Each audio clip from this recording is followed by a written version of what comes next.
Hi, this is Rocksteady. I've been telling you tales about my motorsport career over the last few years, but there was one story that I thought would be it'd be worth telling, and the reason for this one, I was sort of reminded the other day of some of the antics that the Minardi guys used to get up to at European Aviation under Paul Stoddarts, and I'd just like to give you, one or two of my recollections of working for Paul.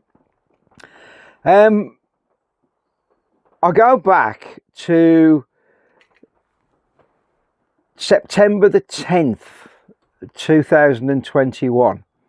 I was working for Stoddy on the Formula 3000 team for Minardi and European Aviation, and we'd gone off in the trucks, and we were on our way to Monza, Formula 3000 supporting the F1 Grand Prix in Monza.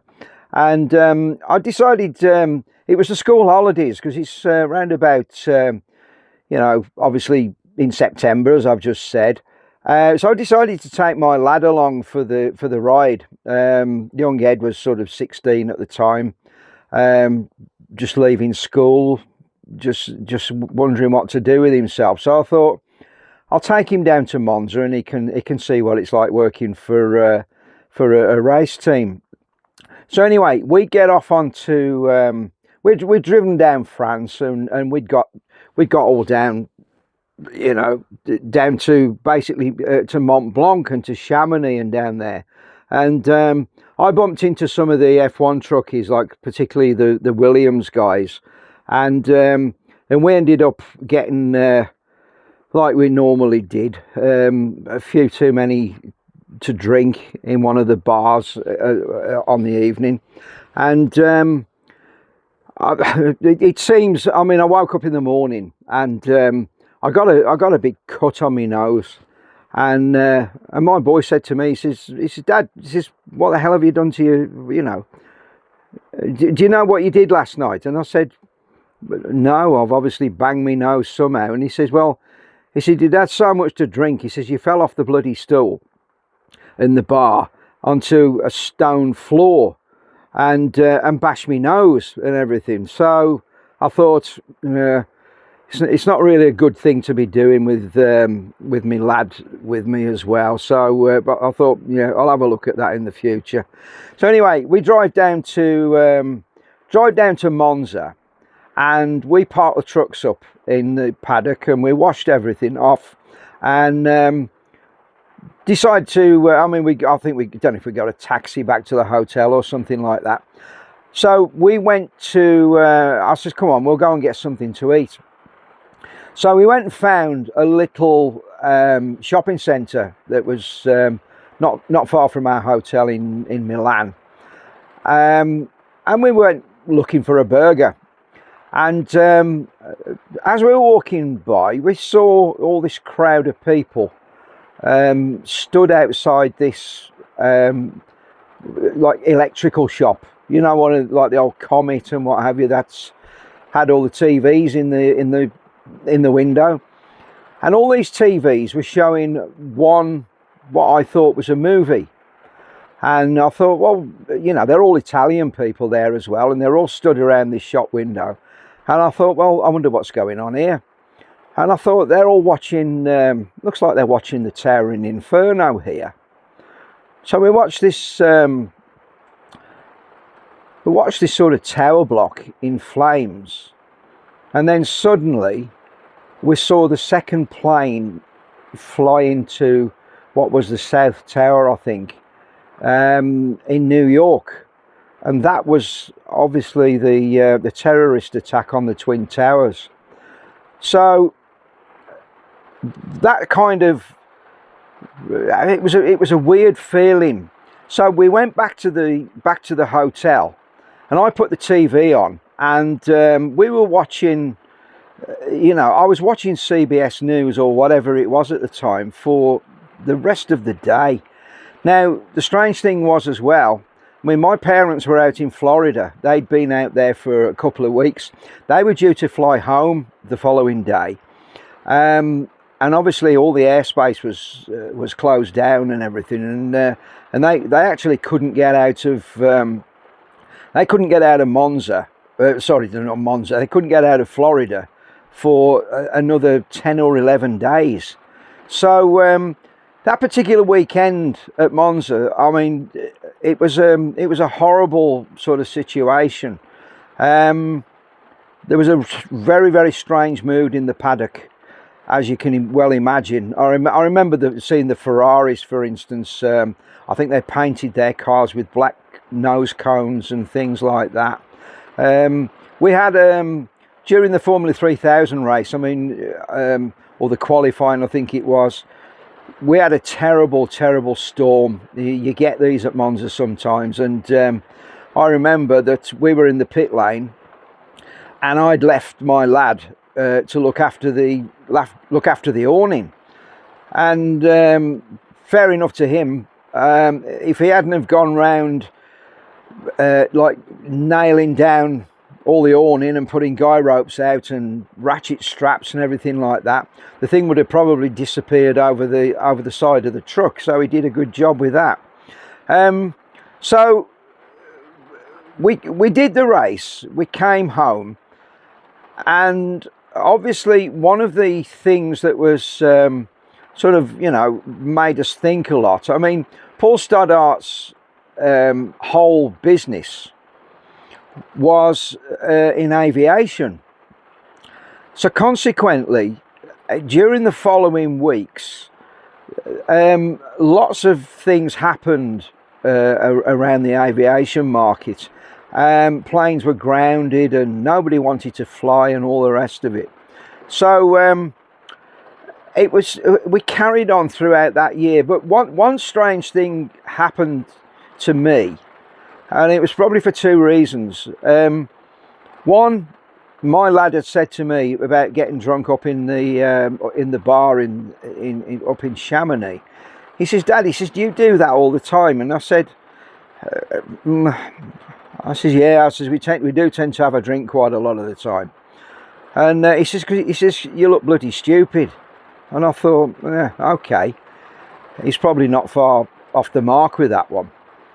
And then, so consequently, for quite a few months, then I just laid off the booze. I went teetotal. I didn't have anything to drink. We had we had the Minardi, or the European Christmas party, which ended up riotous. You know, it was a lot of fun, and we had some good ones with that. But I managed to sort of keep drinking water. But anyway, moving on a little bit, we were due to go out to Malaysia and Australia. Now, for the start of the following season, now I was going to be helping out with the two-seaters that Paul used to run, the two-seater F1 cars. We used to put passengers in the back and celebrities and take them out for high-speed runs. So one of the things about the drop in the aviation business was Paul managed to somehow buy, I think he bought 6 jumbo jets. They were old ones, and you know, a big part of his business was selling spares of aircraft and refurbishing aircraft interiors and seats and all that kind of thing. He had a big facility down in Ledbury in Worcestershire to do that. But he essentially bought these jumbo jets, and he intended to I think he broke 3 of them for spares, and then he decided that he was going to fly 3 of them. Well, they were sort of recommissioned, or they were whatever you do with aircraft to get them sort of airworthy and everything, especially when they're an older plane. But Paul's European Aviation was based down in Bournemouth, and he decided that we were going to fly one of these 747s out to Malaysia and to Australia.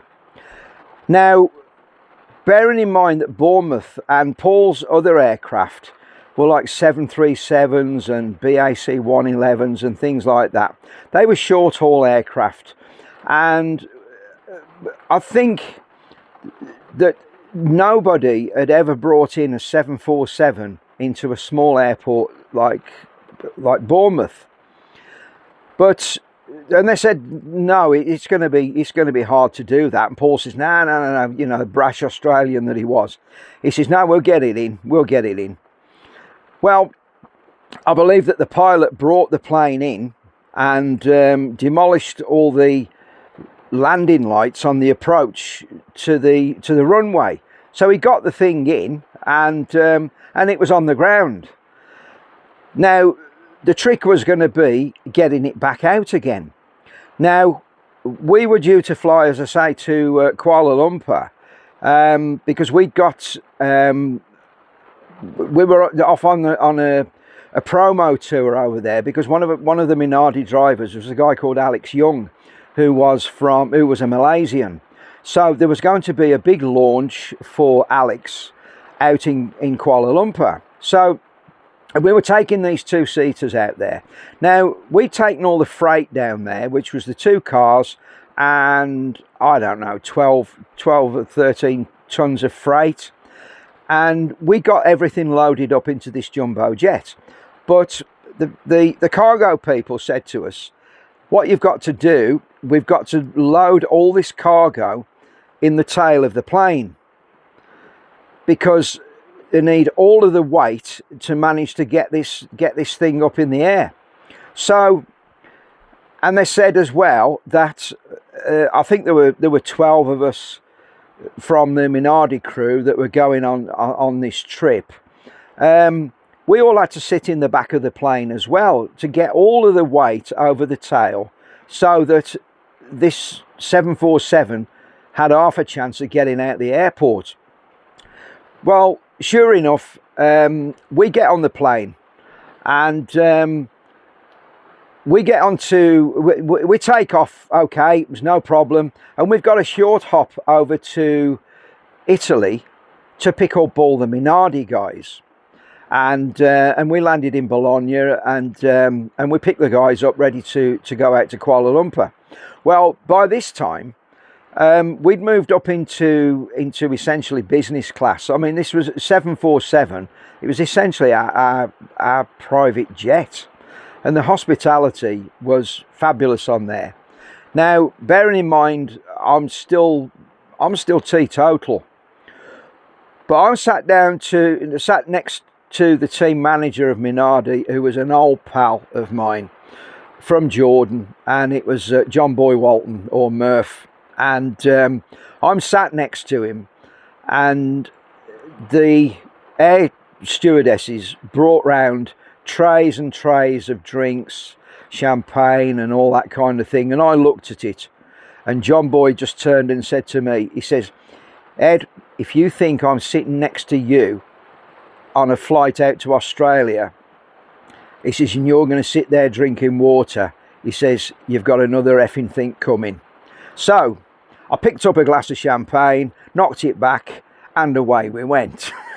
So we get out to Kuala Lumpur, and we had a fabulous time out there, treated like royalty and everything. I mean, we were invited to the Palace of the Golden Horses, which was an incredible place, fed and watered like royalty.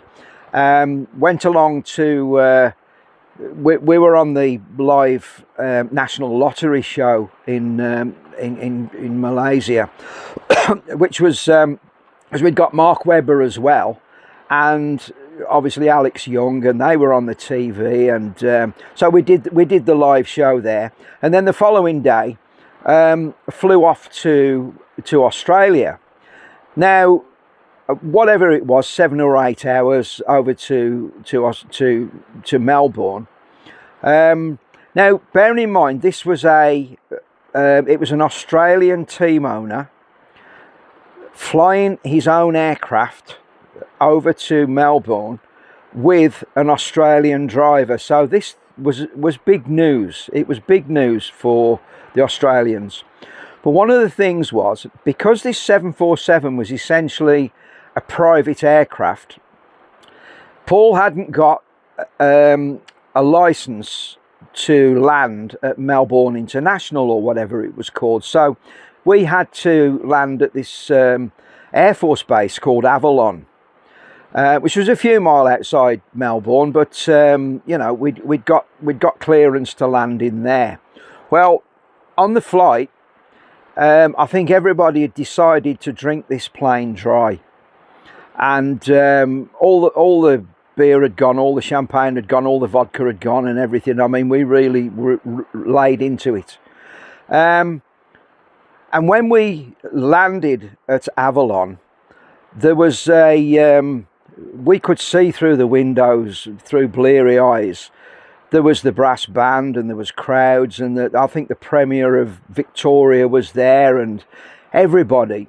And as we started to get off the plane, I mean, one of our old boy mechanics who'd been, you know, he'd really decided to drink his own weight in vodka.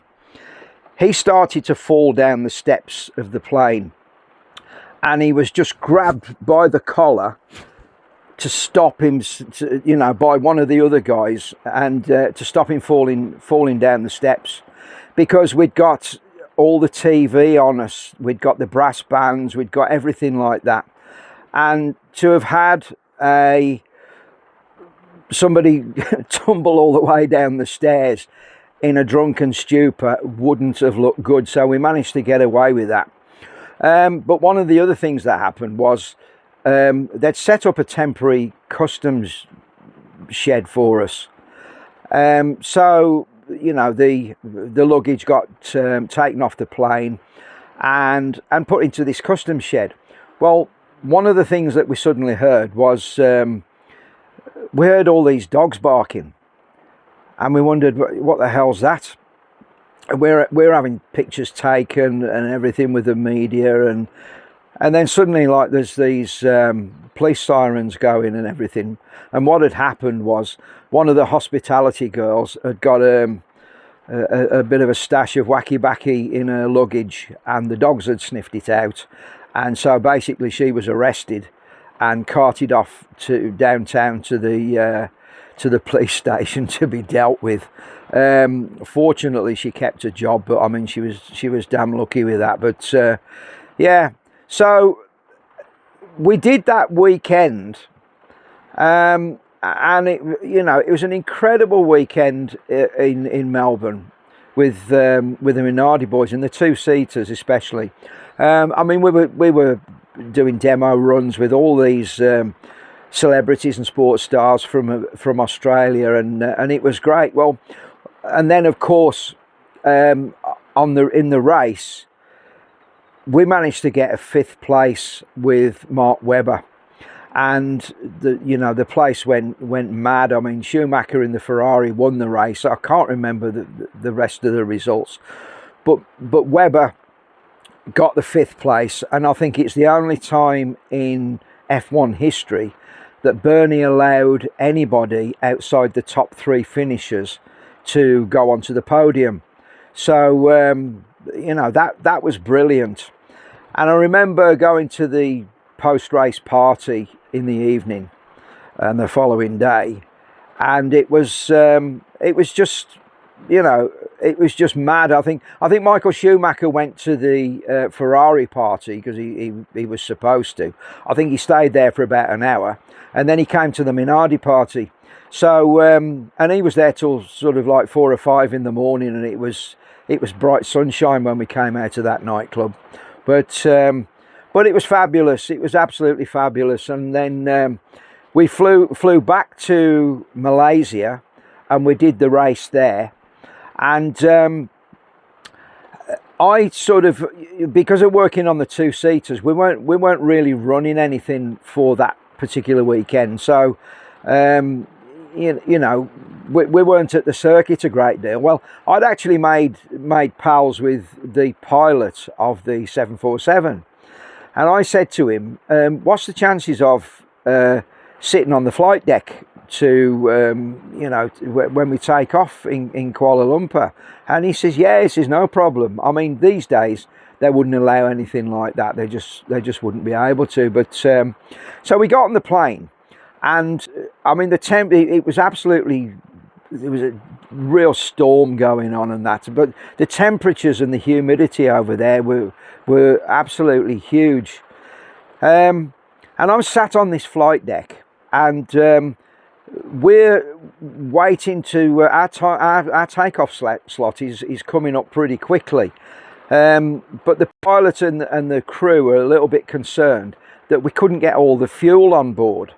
Now, we needed to get 160 tons of fuel onto the plane to make sure that we could get home pretty well in one hit, and not have to land in the Far East and things like that. Because one of the reasons, again, because it was a private aircraft, Stoddy didn't have an account with the Malaysian airport to pay for the fuel. So he was presented with a bill for 160 tons of aviation fuel that he essentially had to pay for in cash. And I think it was fortunate that he had an American Express black card that got him out the hole with that one. But so yeah, we took off, and I remember flying. We took off into thunder and lightning and a hell of a thing, and it was a fantastic experience to take off and be on the flight deck when this thing's going through the storm. And yeah, it's just one of those things that you don't forget, really. But anyway, we all got home back in one piece. I think they flew I can't remember now, but I'm pretty sure that the plane landed back in Bournemouth, and we all got off, and that was the end of about a fabulous 3-week trip.